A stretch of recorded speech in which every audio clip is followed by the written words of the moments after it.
గుజరాత్లో వరుస పెట్టి దాదాపుగా 7 సార్ల నుంచి కూడా బీజేపీని గెలుస్తూ వస్తుంది.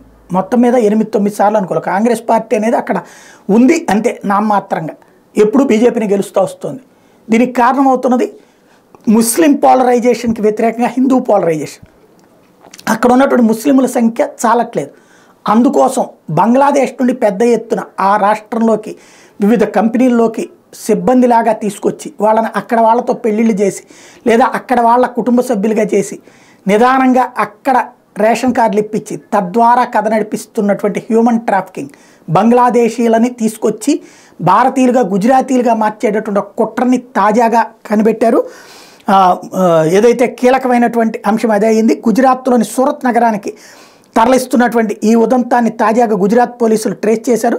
బంగ్లాదేశ్లో అక్రమ రవాణాను కనిపెట్టారు. ఈ మానవ అక్రమ రవాణాలో పాల్పంచుకున్న 10 మంది కీలక సూత్రధారులను అరెస్ట్ చేశారు.